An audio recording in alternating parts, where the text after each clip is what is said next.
Rana Sanaullah मंशियात case में सबूत सामने न आने, जमानत के फैसले में अदालत के सवाल उठाने के बाद काबीना भी परेशान है। और ये परेशानी आज उस वक्त नजर आई जब DG ANF major general Arif Malik ने काबीना को ब्रीफिंग दी और उन्हें और शहरियार आफरीदी को इंतहाई सख्त सवालात का सामना करना पड़ा। जराये के मुताबिक वजीर science and technology Fawad Chaudhry ने डीजी एएनएफ से पूछा कि राना सनाउल्लाह की गिरफ्तारी के बाद आप प्रेस कॉन्फ्रेंस में आए, फुटेज का जिक्र हुआ, वो क्यों सामने नहीं लाए। उन्होंने सवाल किया कि अगर पूरा गैंग था राना सनाउल्लाह के साथ तो अगले दिन राना सनाउल्लाह का जिस्मानी रिमांड क्यों नहीं लिया गया ताकि तफ्तीश की जाती और इस गैंग को सामने लाया जाता।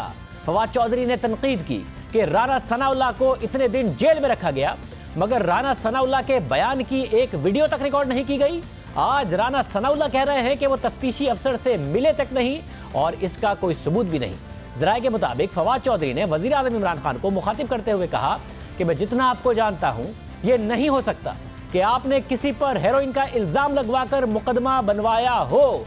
इस मौके पर फवाद चौधरी ने जॉन एलिया का यह शेर भी पढ़ा कि मैं भी बहुत अजीब हूं, इतना अजीब हूं कि बस खुद को तबाह कर लिया और मलाल भी नहीं।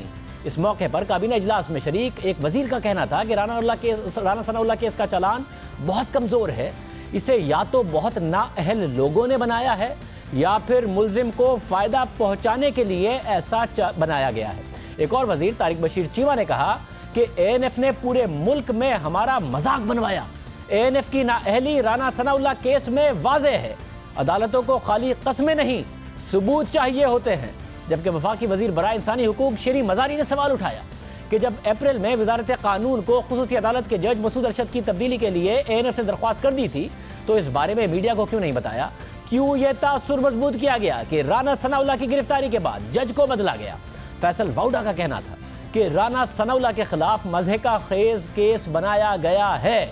इसी तरह वजीर दाखिला एजाज शाह ने एएनएफ पर तनकीद करते हुए कहा कि इस केस में रिकवरी की कार्रवाई, हेरोइन रिकवरी की कार्रवाई मुकम्मल नहीं है, इस हवाले से कवानीन का ख्याल नहीं रखा गया।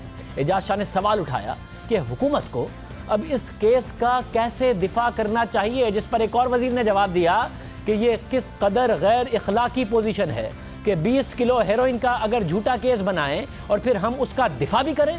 जराये के मुताबिक काबीना इजलास के दौरान एक वजीर ने वजीर मुमलिकत बराए नारकोटिक्स कंट्रोल शहरियार आफरीदी से सवाल किया कि उन्होंने इस केस में कस्में क्यों खाई, जिस पर शहरियार आफरीदी का कहना था कि डीजी एएनएफ और डिप्टी डायरेक्टर ने कस्में खाकर कहा था कि इस केस में मुकम्मल सबूत मौजूद है, जिसकी वजह से उन्होंने भी कस्में खाई।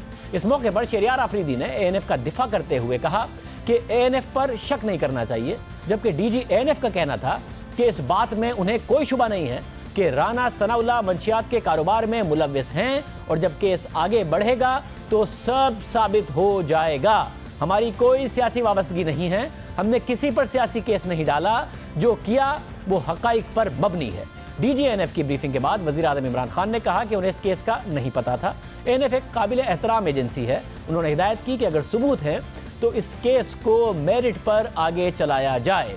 राना सनाउल्लाह के केस पर आज वफाकी काबीना में भी सवालात उठाए गए। इससे पहले इसी तरह के सवालात लाहौर हाई कोर्ट भी राना सनाउल्लाह की जमानत के फैसले में उठा चुकी है, जो राना सनाउल्लाह और नून लीग पहले ही इस केस को सियासी इंतकाम करार दे रहे हैं। आज वफाकी काबीना भी इस हवाले से परेशान नजर आ रही है।